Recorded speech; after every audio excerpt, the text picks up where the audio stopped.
Hello दोस्तों, स्वागत है आप सभी का अपना यूट्यूब चैनल सतीश गुरुजी में। आज हम जानेंगे क्लास 10 का मॉडल पेपर जो बिहार बोर्ड के द्वारा जारी किया गया है। तो उसमें सेट नंबर 1 हम कराएंगे साइंस का। तो आप लास्ट तक वीडियो में बने रहें और अपना स्कोर बताइएगा लास्ट में कितना आपका स्कोर आया। तो चलते हैं प्रश्न नंबर 1 की ओर। प्रश्न नंबर 1 है कि गोलीय दर्पण के परावर्तक पृष्ठ की वृत्ताकार सीमा रेखा का व्यास क्या कहलाता है। ऑप्शन ए में है प्रधान अक्ष और ऑप्शन बी में है मुख्य फोकस, सी में है वक्ता त्रिज्या और सी में है गोलीय दर्पण का द्वारक। इसका राइट आंसर आप कमेंट के माध्यम से बताते चलिएगा ताकि आपको पता चले कि हमको कितना स्कोर आ रहा है, कौन सा क्वेश्चन गलत हो रहा है, कौन सा क्वेश्चन सही हो रहा है। तो इसका आप पहला का राइट आंसर आप कमेंट के माध्यम से बताइए। देखिए, गोलीय दर्पण के प्रवर्तक पृष्ठ की वृत्ताकार सीमा रेखा का व्यास, देखिए ये वृत्त है ना जी, अब ये वृत्त से व्यास यहाँ देखिए खींच दिए, समझ गए ना।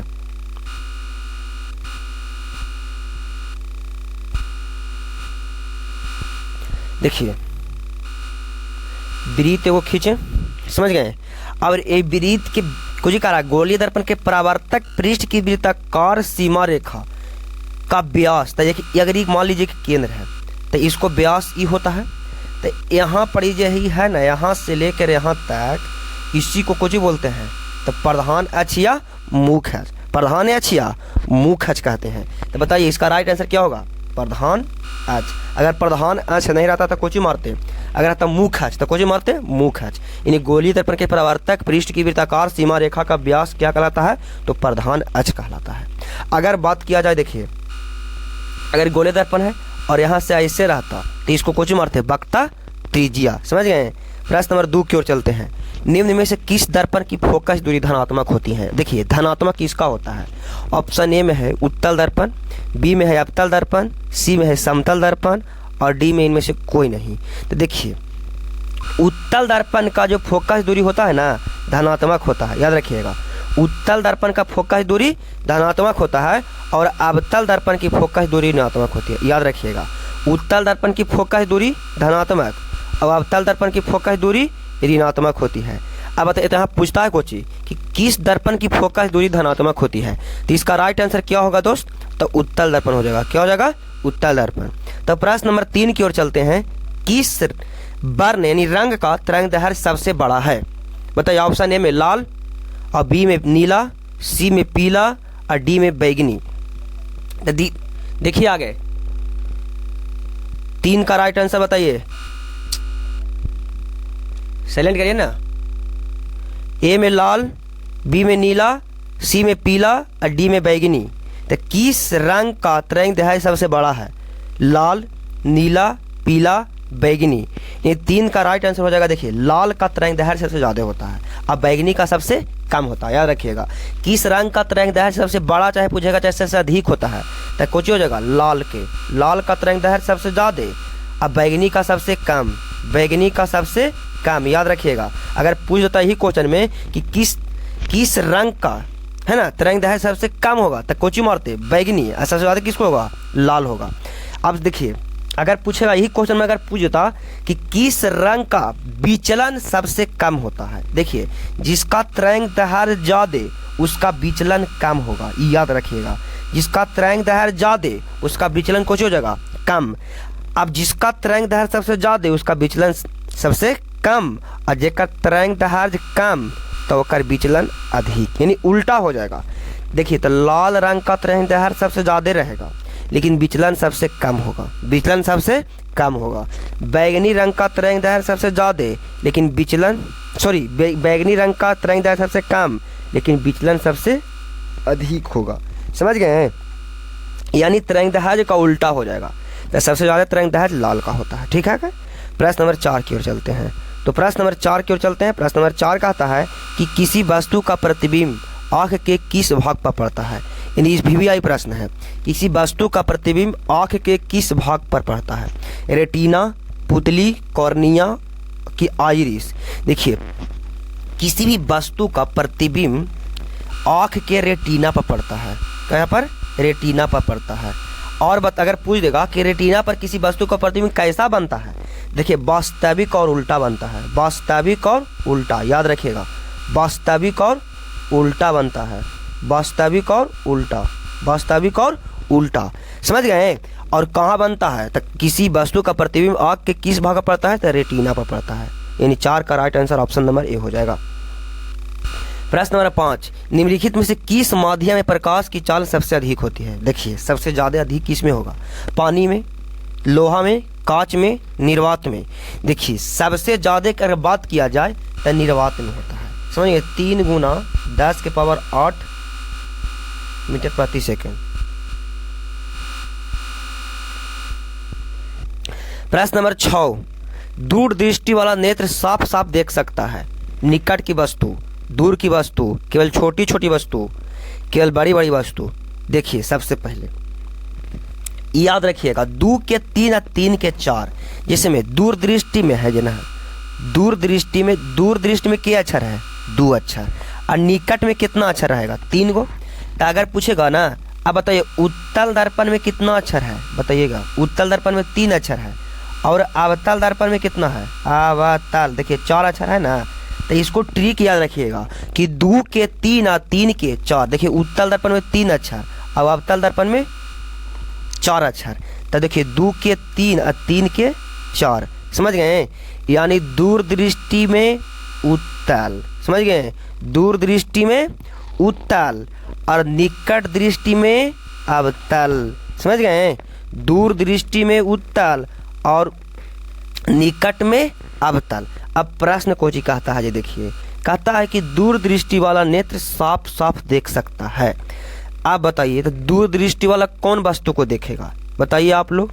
देखिए तो अगर दूर दृष्टि है ना, तो दूर दृष्टि किसे कहते हैं, तो दूर दृष्टि जिसे माने कि दूर की वस्तु दिखाई देगा परंतु निकट की वस्तु दिखाई नहीं देगा। याद रखिएगा कि दूर दृष्टि दोष किसे कहते हैं, तो दूर की वस्तु दिखाई देगा परंतु निकट की वस्तु दिखाई नहीं देगा। मैंने जौन दृष्टि कहेगा वही वाला दिखाई देगा, समझ गए ना। अगर कहेगा निकट, अगर कहेगा निकट दृष्टि, तो निकट की वस्तु दिखाई देगा परंतु दूर की वस्तु दिखाई नहीं देगा, समझ गए ना।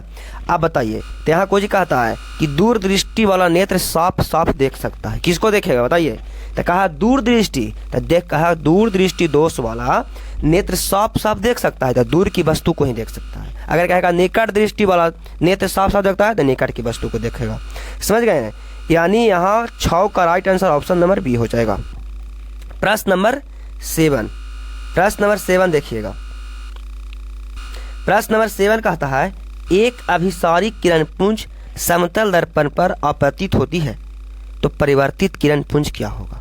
देखिए एक अभिसारी किरण पुंज समतल दर्पण पर अगर होगा ना, समतल दर्पण पर एक अभिसारी पुंज आएगा तो इस समानांतर हो जाएगा, कुछ हो जाएगा समानांतर, समझ गए। यानी 7 का राइट आंसर बी हो जाएगा। प्रश्न नंबर 8, यदि एक प्रिज्म से एक वर्णिक किरण गुजरे तो इसका क्या नहीं होगा। अपवर्तन, विचलन, वर्ण विक्षेपण, इनमें से कोई नहीं। यानी 8 का right answer option number C हो जाएगा। 8 का right answer option number C हो जाएगा, वर्ण विक्षेपण। प्रश्न नंबर 9, वायु में कांच के उत्तल लेंस की वायु में शक्ति क्या होती है। धनात्मक होती है, ऋणात्मक होती है, अनंत होती है कि कोई नहीं होती है। देखिए तब वायु में कांच के उत्तल लेंस की वायु में शक्ति होता है धनात्मक, कुछ होता है धनात्मक। प्रश्न नंबर 10, प्रश्न नंबर 10 है जल की एक गोलीय बूंद में व्यास के अनुदिश अपतित किरण का कितनी बार अपवर्तन होता है। बताइए 1 बार, 2 बार, 3 बार, 4 बार।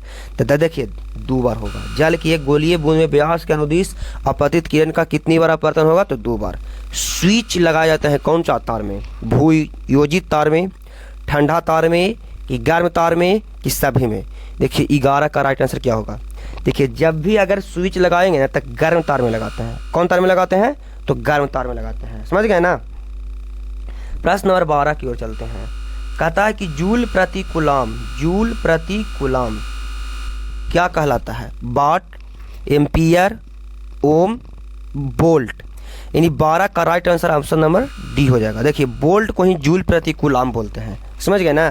क्या बोलते हैं, जूल प्रति कूलाम, किचु हो तो वोल्ट बराबर होता है, 1 वोल्ट बराबर जूल प्रति कूलाम। प्रश्न नंबर 13। प्रश्न नंबर 13 कहता है चुंबकीय क्षेत्र का एसआई मात्रक क्या होता है? टेस्ला, फैराड, वेबर कि इनमें से कोई नहीं? देखिए चुंबकीय क्षेत्र का एसआई मात्रक टेस्ला होता है। क्या होता है? टेस्ला। चुंबकीय क्षेत्र का एसआई मात्रक टेस्ला होता है।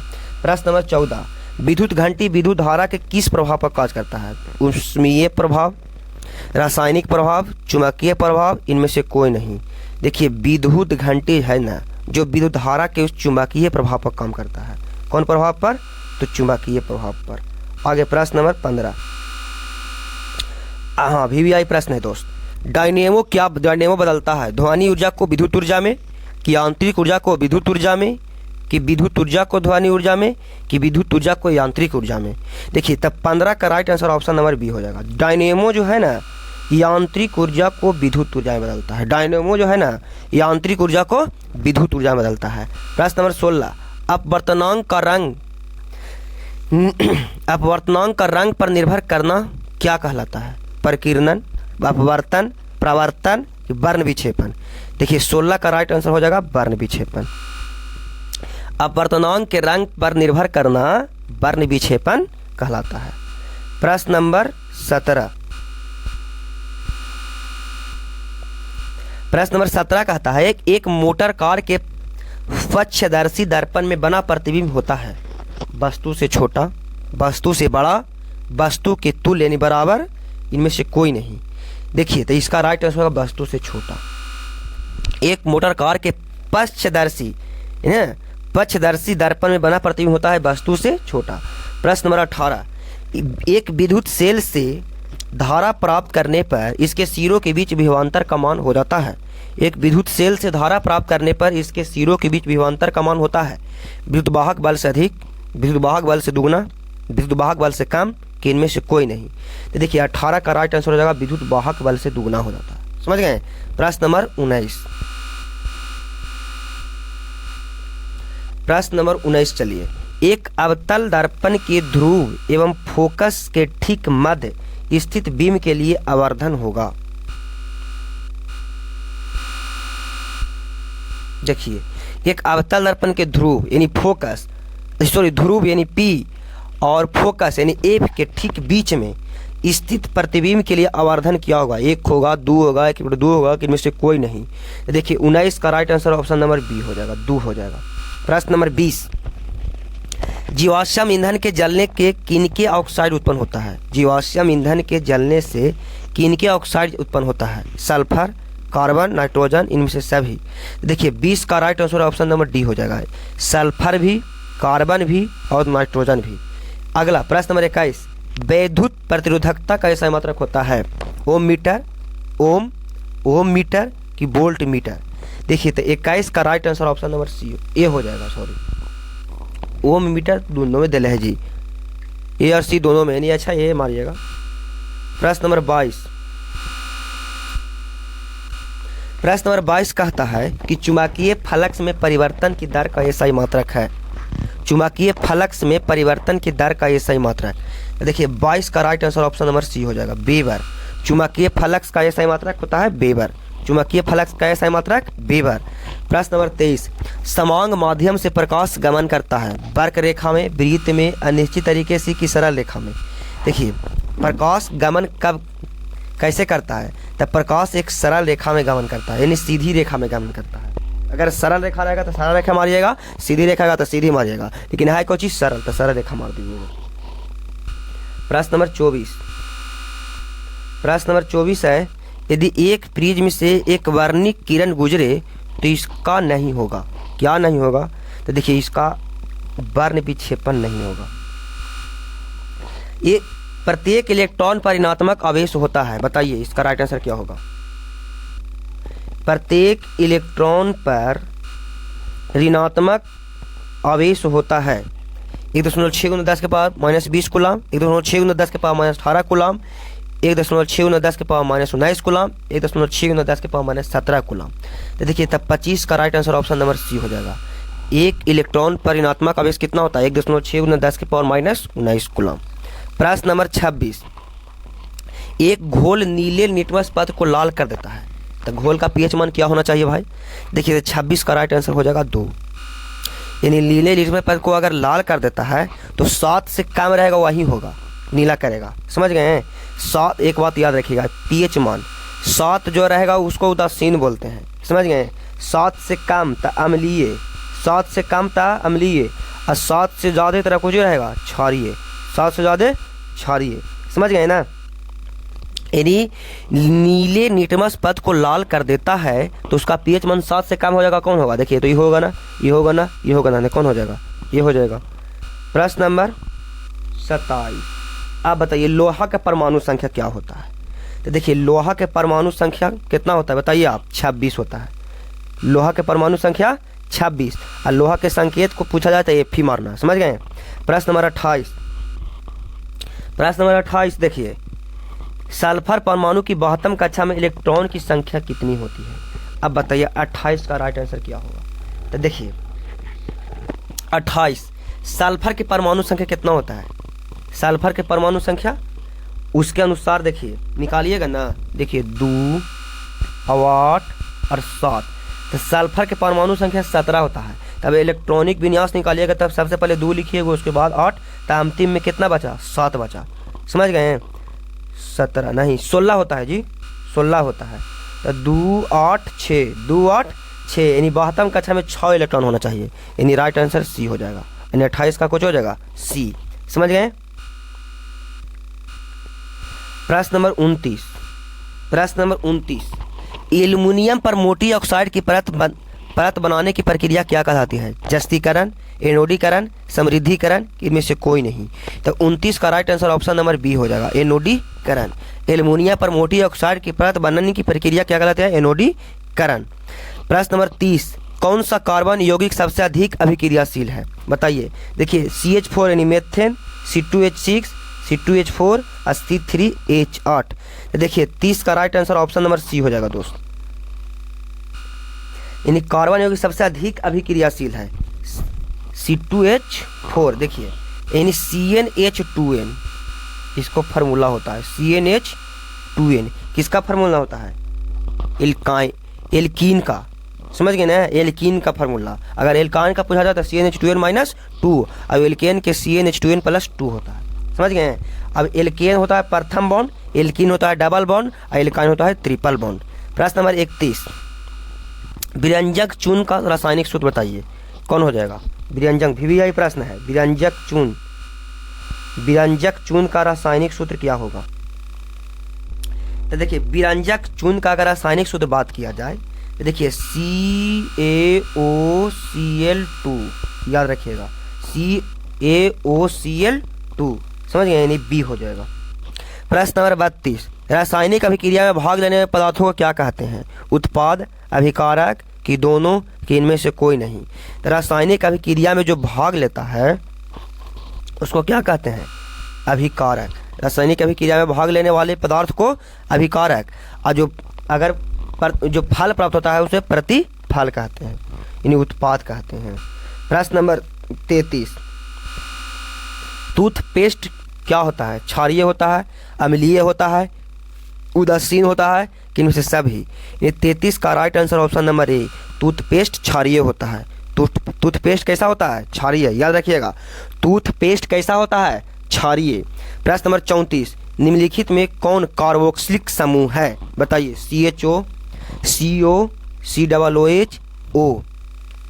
देखिए COOH है कार्बोक्सिलिक। समझ गए ना? कुछ हो जाएगा कार्बोक्सिलिक समूह है। प्रश्न नंबर 35 की ओर चलते हैं। निम्नलिखित में से किसके कारण अम्ल वर्षा होती है? देखिए SO2 और SO2 के चलते हो जाएगा, यानी 35 का राइट आंसर सी हो जाएगा। समझ गए? निम्नलिखित में से किसके कारण अम्ल वर्षा होता है? SO2। प्रश्न नंबर 36, निकेल यानी Na की परमाणु संख्या क्या होता है? अब बताइए। प्रश्न नंबर कितना है? 36। तो निकेल की परमाणु संख्या 28 होता है। याद रखिएगा निकेल की परमाणु संख्या 28। प्रश्न नंबर 37, एक जांच प्रणाली में लिए गए विलयन में एक लोहे की कील को डुबाया गया। आधा घंटे के बाद यह देखा गया कि विलयन का रंग परिवर्तित हो चुका है। तो उस जांच प्रणाली में विलयन कैसा था? बताइए आप लोग। यानी 37 का राइट आंसर हो जाएगा FeSO4। लोहा है ना, FeSO4। इन एक जांच प्रक्रिया में लिए गए बिलियन में एक लोहे की कील को डुबाया गया। आधा घंटे के बाद यह देखा गया कि बिलियन का रंग कैसा हो जाएगा, फेरस सल्फेट, FeSO4 हो जाएगा। प्रश्न नंबर 38,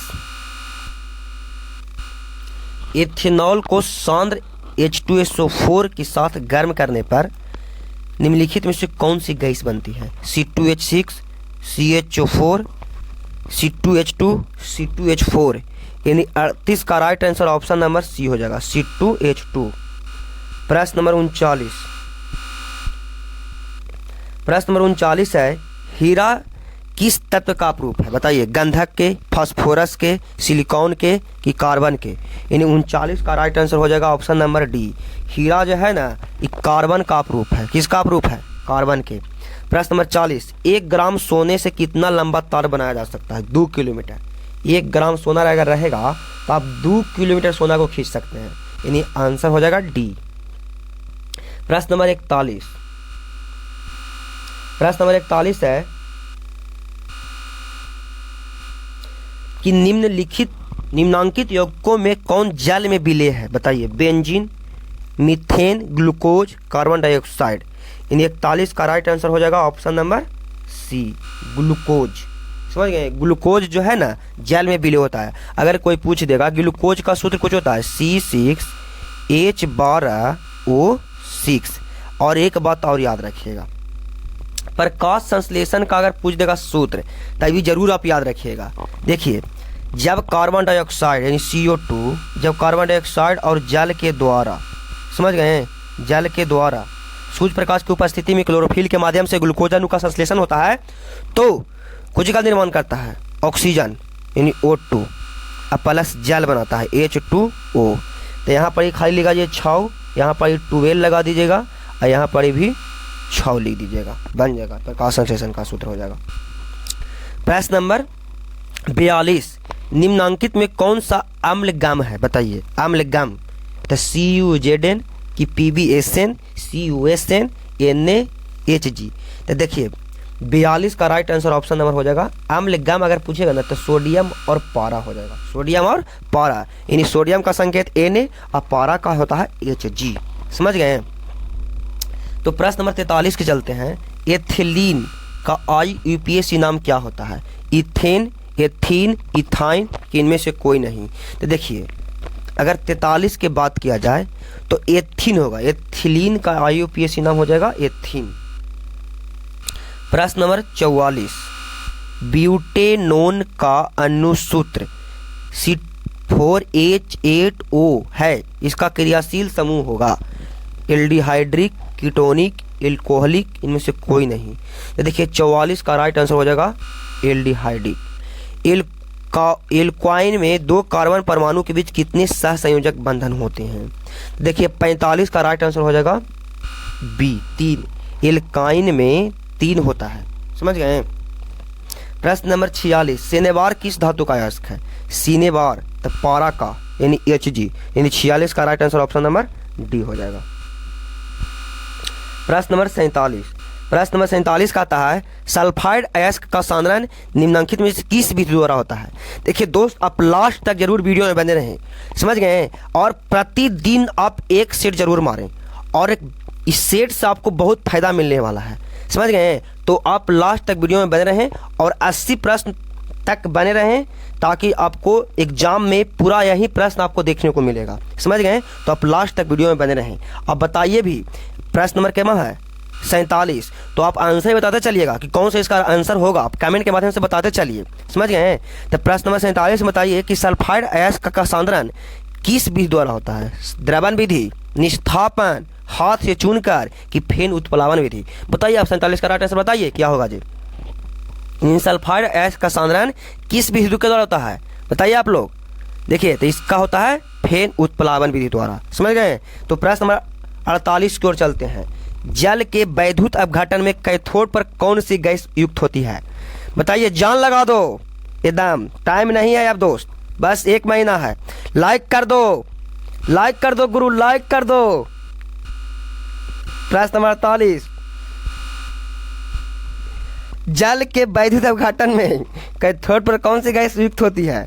हाइड्रोजन, ओजोन, ऑक्सीजन, कि इनमें से कोई नहीं? चलिए 48 का राइट आंसर बताइए। हाइड्रोजन होगा। कुछ होगा? हाइड्रोजन। जल के वैद्युत अपघटन में कैथोड पर कौन सी गैस युक्त होती है? हाइड्रोजन। समझ गए ना? चलिए अब बारी दिन है जी, 10 दिन है, 10 दिन में लगा देना है। चलिए 49 नंबर में निम्नलिखित में कौन सा तत्व सबसे अधिक अधातुई गुण वाला है? बताइए आप। ऑप्शन ए में है Cl, ऑप्शन बी में है नाइट्रोजन, सी में है फास्फोरस, एस में है सल्फर। बताइए 49 का राइट आंसर क्या होगा? जो बताइए 49 का राइट आंसर। इन 49 का राइट आंसर हो जाएगा नाइट्रोजन। सबसे अधिक धातुई गुण वाला है नाइट्रोजन।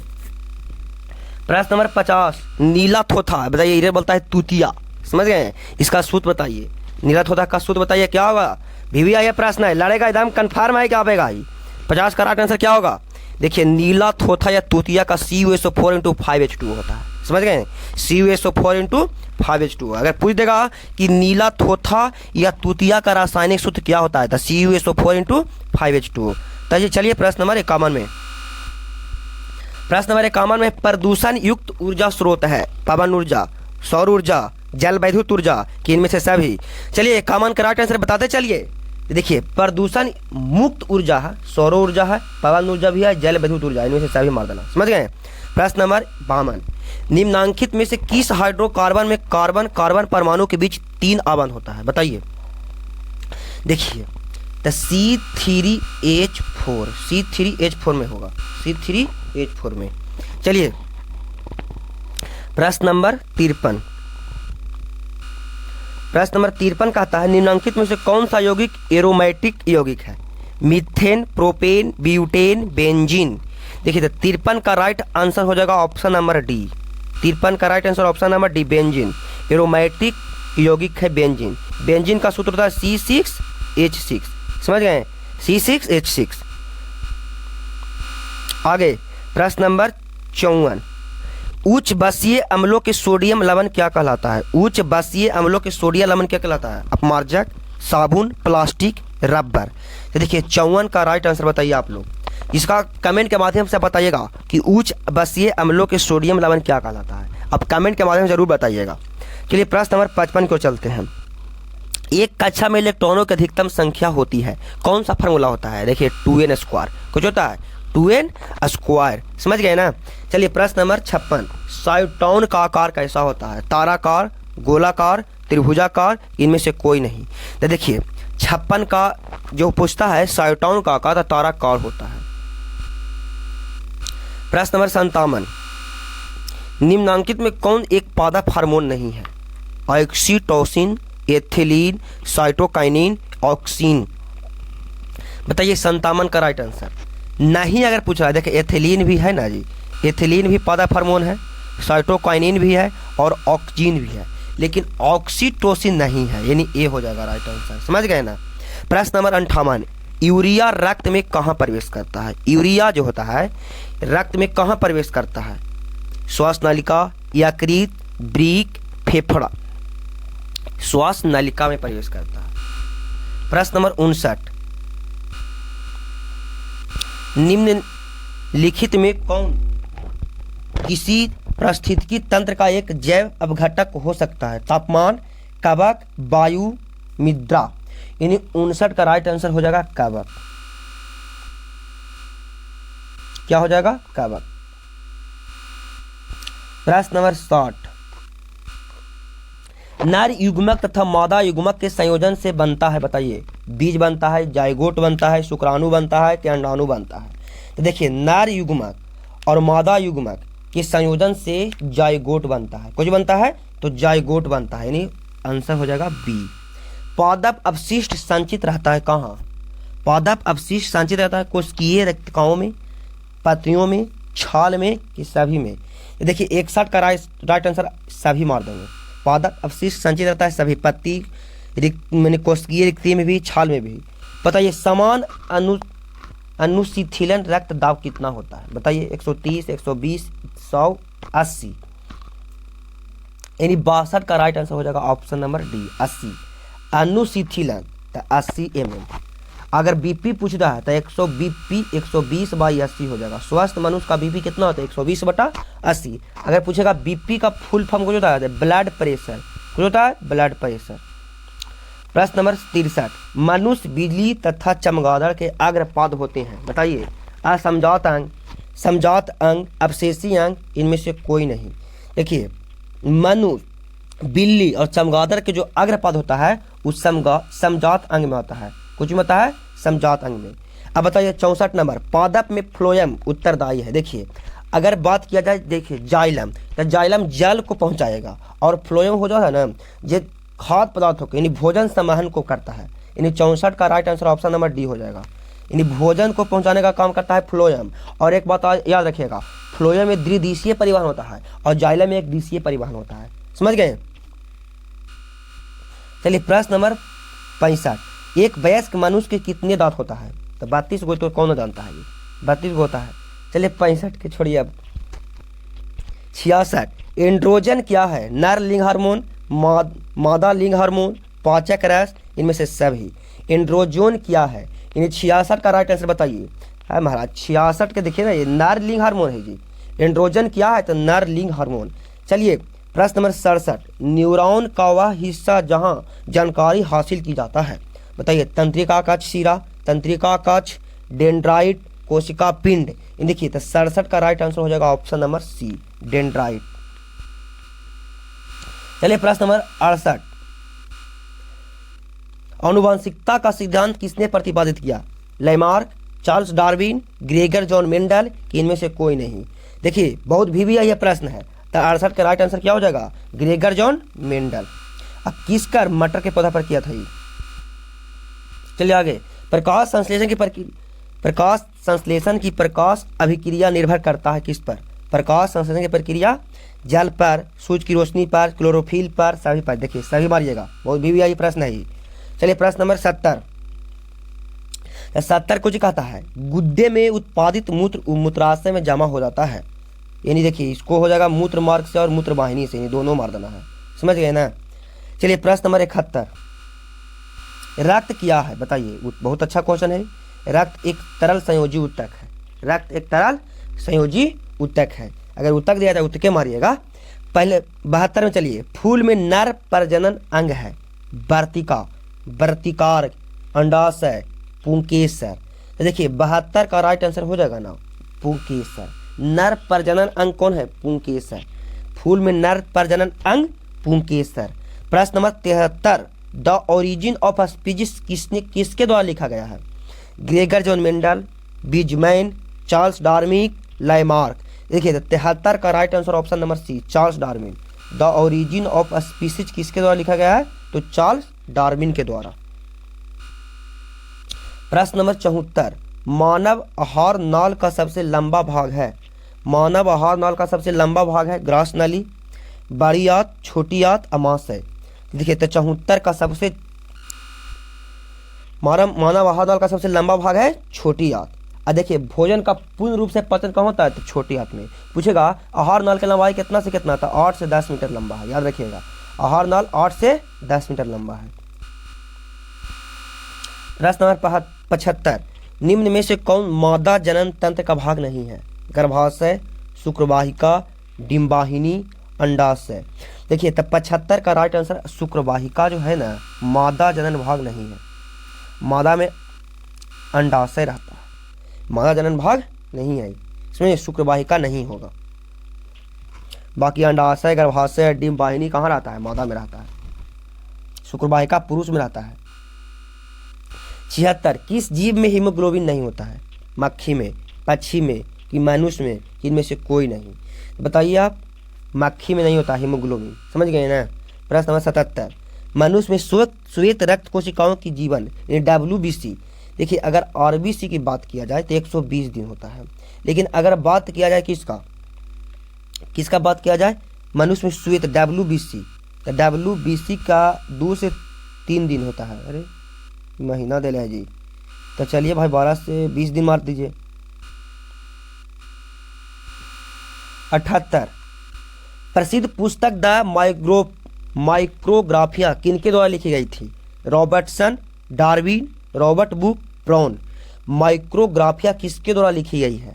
देखिए 78 का right answer option number C हो जाएगा, रॉबर्ट हुक। ठीक ना, प्रसिद्ध पुस्तक द माइक्रोग्राफिया किसके द्वारा लिखी गई है? Robert Hooke. समझ गए? प्रश्न नंबर 79, पौधा और पशुओं की कोशिकाओं का वैज्ञानिक अध्ययन क्या कहलाता है? कोशिका विज्ञान, उत्तक विज्ञान, अनुवांशिकी, साइटोजेनेटिक्स। बताइए 79 का राइट आंसर, ये तो ठीक है, कोशिका विज्ञान कहलाएगा। प्रश्न नंबर 80, पौधों में भोजन किस रूप में जमा होता है? ग्लूकोज, स्टार्च, प्रोटीन की फैटी एसिड? देखिए पौधा में जो भोजन ग्रहण होता है ना, वो स्टार्च के रूप में होता है जमा। समझ गए?